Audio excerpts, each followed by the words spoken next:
unwavering opulence. The soul of Ram's enduring impact. वो हर युग के अंत में साहूकार बनता है. He, that is the congressman, becomes a rich person at the end of every age. क्या? What? जब सतयुग था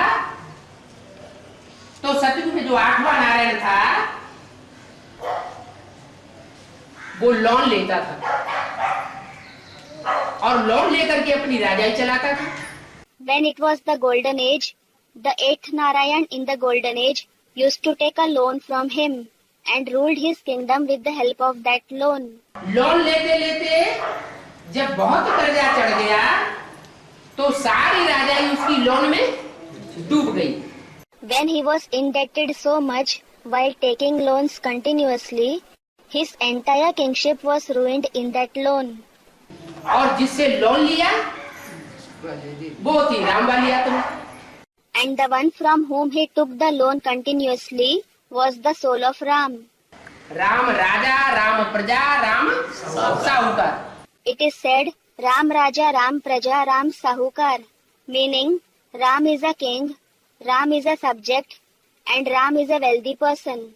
हर युग के अंत में बड़ा साहूकार बनता है. He becomes a big wealthy person at the end of every age. संगम युग में ज्ञान रत्नों का बड़ा साहूकार बनता है.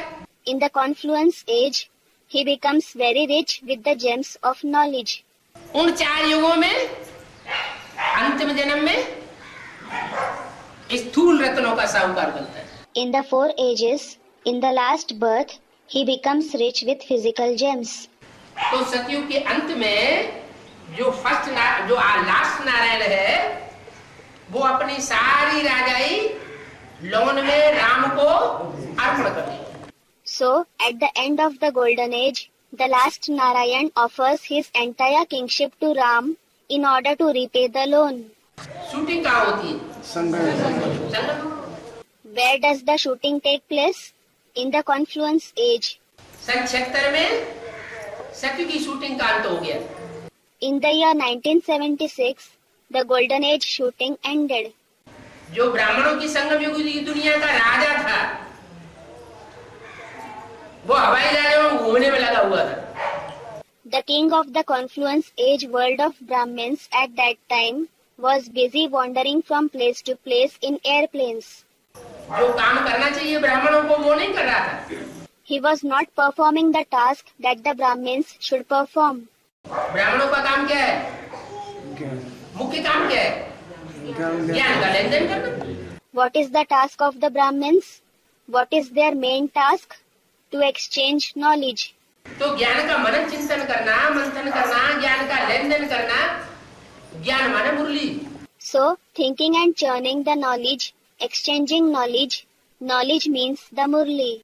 शिव बाप ने जो कुछ ब्रह्मा द्वारा बोला उन बातों का गहराई में अवगाहन करना.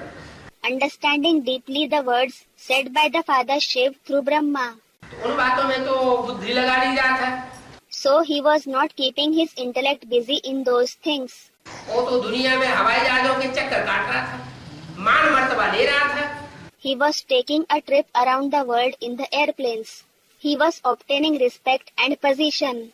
तो राजाई डूबेगी या राजाई मिलेगी? कर्जा चढ़ गया. So, will his kingship be ruined or will he receive the kingship? Everyone said it will be ruined. So he was indebted. किसका कर्जा चढ़ गया? To whom was he indebted? Someone said, the Father Ram. उस राम वाली आत्मा का कर्जा चढ़ गया जिसने मुरलियों का मंथन किया, मनन चिंतन किया और उसमें से नए नए ज्ञान रतन निकाले. He was indebted to the soul of Ram, who churned the murlis, thought over the topics of the murlis, and extracted the new gems of knowledge from them. तो सतयुग के आज में भी साहूकार होता है. So, he is a rich person at the end of the golden age. और त्रेता के अंत में भी साहूकार होता है. इतना बड़ा साहूकार होता है कि उसका बच्चा राजा विक्रमादित्य बहुत बड़ा मंदिर बनाता है. As well as at the end of the silver age, he is such a big wealthy person that his child king Vikramaditya builds a very big temple. और उस मंदिर में ढेर सारे हीरे, रतन, जवाहरात, पन्ना और ढेर सारा धन संपत्ति लगाई जाती है। And in that temple, a lot of diamonds, gems, jewelry, emerald, and a lot of wealth and property are invested. द्वापर के अंत में भी बड़ा साहूकार बनता है। He becomes a big wealthy person even at the end of the Copper Age. इतना बड़ा साहूकार बनता है कि जो दिलवाड़ा मंदिर है ना, He becomes such a great wealthy person that the Dilwara temple, देखा है कितनी लंबी चौड़ी जगह में फैला हुआ है। have you seen how it is spread over such a vast place? वो दिलवाड़ा मंदिर की जगह जब खरीदता है When he purchases the land for the Dilwara temple, तो जो पहले सोने का मोहर होती थी, earlier there were coins of gold. रुपया पहले सोने का होता था, तो सोने की मोहरें उस सारी जमीन में बिछाकर वो सारी जमीन खरीदी थी। Earlier the currency was made up of gold. So he spread out the golden coins on the entire land he needed for building the temple and purchased it. क्या What? एक बरग गज में सोने की मोहरें बिछा दो तो एक घड़ा भर जाता है, कलश भर जाता है। If you spread gold coins on a square yard of a land, a pot and urn is filled up with those coins. अब कितने कलश होंगे? Now, how many pots will he have invested? तो इतना बड़ा साहूकार कलयुग के अंत में, दो द्वापर के अंत में होता है। So he is such a great wealthy person at the end of the Copper Age. इसी तरह कलयुग के अंत में भी बड़ा साहूकार बनता है। Similarly, he becomes a very rich person at the end of the Iron Age as well. क्या किसका भागीदार था? What? Whose partner was he? दादा लेखराज का भागीदार। He was the partner of Dada Lekhraj. कितने हिस्से का हकदार था? आधे का हकदार। How much share was entitled to him? He was entitled to half the share. तो दादा लेखराज जब इतने बड़े साहूकार थे तो उसका भागीदार भी साहूकार हुआ।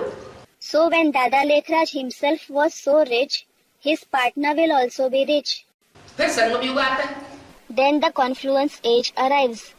संगम युग में भी वो हर युग की शूटिंग के अंत में बहुत बड़ा ज्ञान रत्नों का साहूकार बनता है।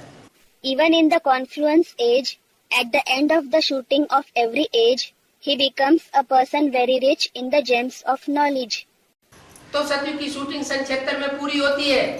So the shooting of the golden age is completed in the year 76. और जो आर्य समाजी है बहुत लिटरेचर छपाता है। And the one who is an Arya Samaji, who has a lot of literature printed, आर्य समाजी लिटरेचर बहुत छपाते हैं। it is said in the Murli, the Arya Samajis print literature a lot. आखिरी जन्म में वो क्या होता है? हैं? What is he in the last birth? आखिरी जन्म में आर्य समाजी ही था ना। In the last birth, he was an Arya Samaji, wasn't he? तो उसके हाथ में यज्ञ की सारी सत्ता आ जाती है।